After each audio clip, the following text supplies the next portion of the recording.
You get a conglomeration of white people in the north, and you don't choose to live with them. You go there and you find them, or they come and find you. Sometimes you'll find yourself, rather pathetically perhaps, persuading yourself that this is great. And you'll sit on a Saturday night in the kind of couch that you'll see in every village of the north, from Baffin Island to the Mackenzie Delta. They're all identical in the government houses. And you'll get in a sing-song with the trader and his wife and the priest or the other missionary, the policeman, and so on. And you'll sing the same sort of songs, whether in Baffin Island or the Mackenzie Delta. And you'll exchange the same sort of gossip about so-and-so who's just moved from this store to that, or Dr. So-and-so who's probably coming through on the next flight 10 days, and so on. And you convince yourself that this is really the life, that there's a kind of precious intimacy about all this. I didn't have to go to somebody in Coral and say I'm lonesome or I'm depressed. I just had to go and visit them, play a game of chess, whatever they wanted to do, and right away there was a sense of sharing this life. One could realize the value of another human being. You're excluding the rest of the world that will never understand, and you've made your own world with these other people. And probably what you'll never know, and what nobody else will ever know, is whether you're kidding yourself or not. Have you really made your peace with these other people, or have you made a peace because the only alternative to the peace is a kind of crack-up?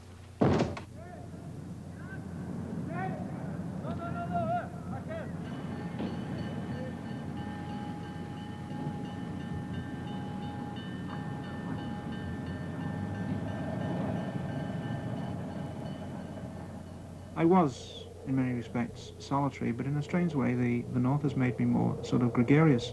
Because the North does show you exactly how much you rely on your fellow man, what the sense of community means. The sense of community in the North, unlike in the South, is a matter of life and death. North of 60, for instance, you start worrying about French Canadian, English Canadian, German Canadian, anything like that.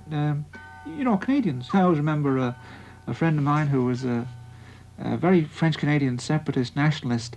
Well, when he got lost in the North once, his rescue note was written in English. The thing about the North, of course, in personal terms, is that in the North you feel it's so big, it's so vast, it's so immense, it cares so little. And this sort of diminishes you. And then you think, my God, I am here. I've got here, I live here, I live, I breathe, I walk, I laugh, I have companions.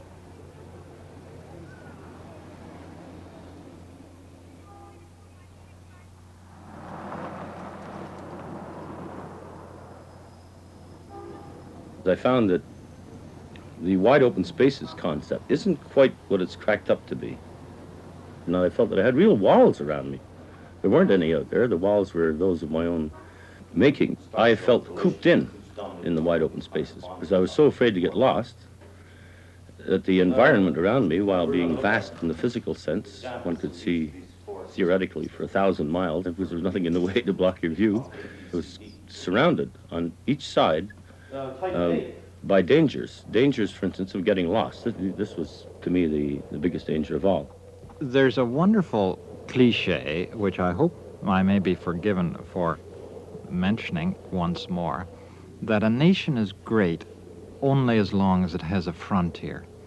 Now, we've got that frontier. Other people are nostalgically having to dip back 100 years to find their frontier and vicariously become part of it. We've got it. And we have a very, very small percentage of our population who really take advantage of it in a specific physical way. But for a lot of the rest of us, it is a sort of frontier in much more than a physical sense. Now, this does something to the Canadian character. It means we've got a kind of civilization that does not conform to the rest of North America. Here is a place where nonconformists really can find a sort of haven. A very great deal of real estate where the nonconformists can live and flourish. The kind of person who goes to the North is rather odd. And if you're smart, you'll go on looking for this kind of odd person.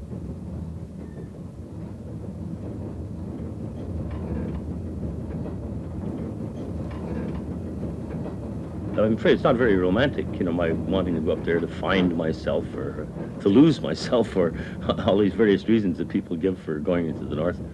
The fact that they're north gives them some extra kudos, I guess. They feel, what a sacrifice I'm making for Canada up here. But perhaps I'm a bit cynical. I don't go for this kind of stuff. But you do get a deliberate building up of a kind of cult of personality. You get lots of people attempting to create a style of their own, to be known as characters. And this is wonderful. I'm all for it. And some people say, well, it's hypocritical. Oh, the heck with that. This is good. People should have styles. You get a lot of these old-timers especially. Well, I mind the time when I was, 40 days without food and so on. This becomes part of the front and the stance. That nothing can shake us. And we are down-to-earth people. And it's a cup of tea in your hand the minute you stick your head in the door. And if I had a bottle, the last bottle, and no plane coming in, for 6 months, I'd still split this bottle with you, because this is the way we are in the north. There's a lot of that going on. That is to some extent stereotyped, although like most stereotypes, people get to believe that this is the way they are, even if that's not the way they were when they first went in. They come to believe this, as Pirandello and others point out, you come to believe in your own role. Oh, well, there's no question about this. But there's such a thing as being a hermit by choice rather than being a hermit by necessity. Now, it all depends on whether you think you're answering a challenge or escaping from yourself. Are you, in fact, escaping in any real way by retreating north, or by retreating perhaps in any direction? I like to think of myself as part of Shakespeare's, what was that? Sweet are the uses of adversity, you see? I like to think that when I'm stuffed away up north in some forlorn place where there's not a section house, where there's not perhaps more than the odd wolf or dog team within a long distance, I like to think that I'm getting along with myself. Not only that I'm getting along with myself, but that I understand the problems that are, not the problems that I create. See, I think we all create in our own problems, and if we haven't got some to discuss, that we would sooner be kicked than remain unnoticed.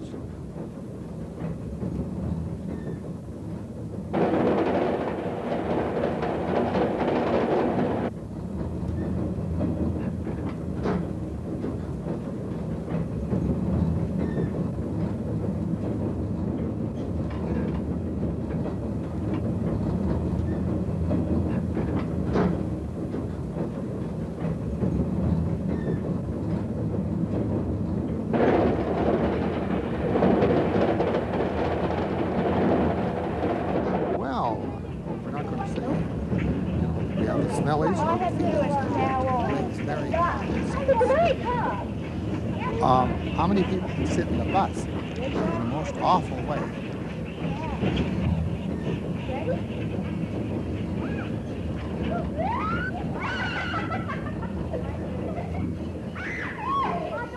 There was a very interesting photo in North which showed children in Alaska on the Kuskokwim looking at a television set for the first time, and what they were seeing on the television set were themselves.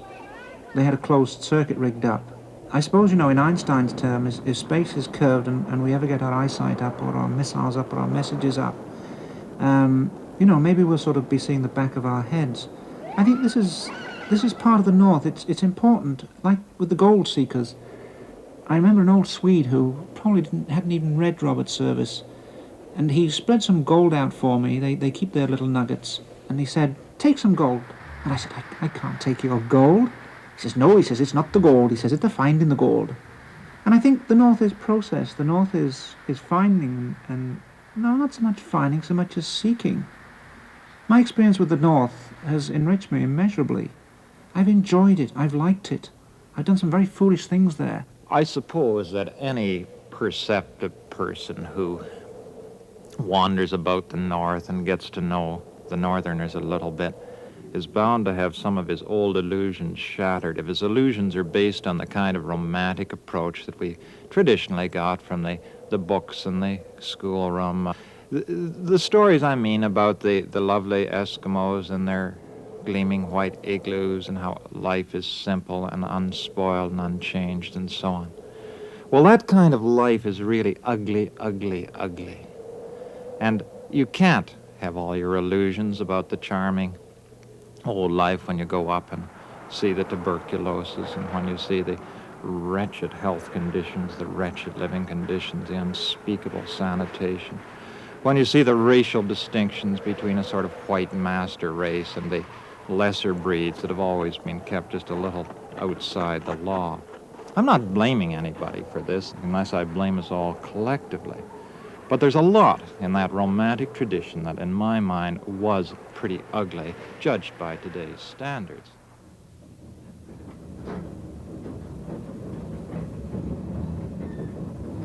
Yes, it did seem like a very romantic place to me, and this was one of the reasons why I wanted to go north.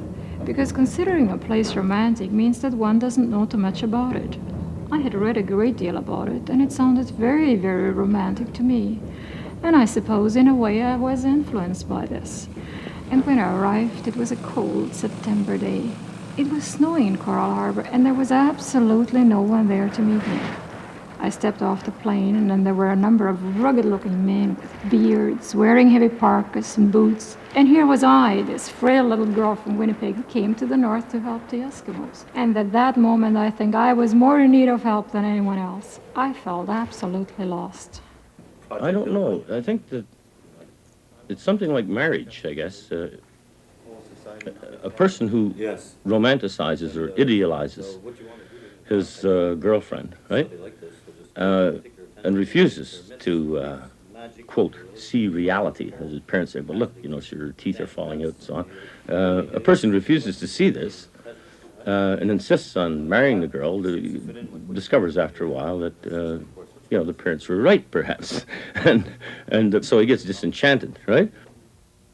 I must be out of my mind to come to this place. What will I do here? What is my purpose? Am I really doing the right thing? And I was a little shaken. I seriously contemplated going back on the plane and flying south. I was frightened by the bleakness of the country and the vastness of it. There was just nothing around, and that partially shattered my romantic illusions of the north. I've seen people who are disenchanted with the north simply withdraw and concentrate on some activity, like collecting guns or stamps or whatever, and sort of withdrawing into a cocoon and just going through the motions in almost a ritual way. I've seen other people who've turned against their employers or against the government, for instance, and say, well, you know, if it weren't for them, everything would be all right, and hit out at Ottawa, that kind of thing. Other people have turned against those that they came to help, and with these stupid Eskimos, they're still in the Stone Age, and so on and so on. You get this variety of reactions, and the most common one, of course, is simply to take off and say, well, I think I'll try Africa, or some other place where the people need me. When I came south, I felt I'd had it. I'd been at Coral Harbor for many months without a break, and this was just too much for me. I felt that I wasn't able to work effectively. I just didn't want any part of the north any longer. But now, looking back on it, I think I would like to go north again. Because although there are many disadvantages, people do mean something there. You're just not one of so many who walk on the streets like in a big city. Sometimes I've been lonelier in a city than I ever was in the north. It's moved on in ugly ways. I'm not suggesting everything about the new life in the north is good. Heaven knows there are ugly problems. The alcoholism is talked about a lot. It's probably talked about more as a disease than a symptom, and it should be talked about as a symptom of the contradictions in society.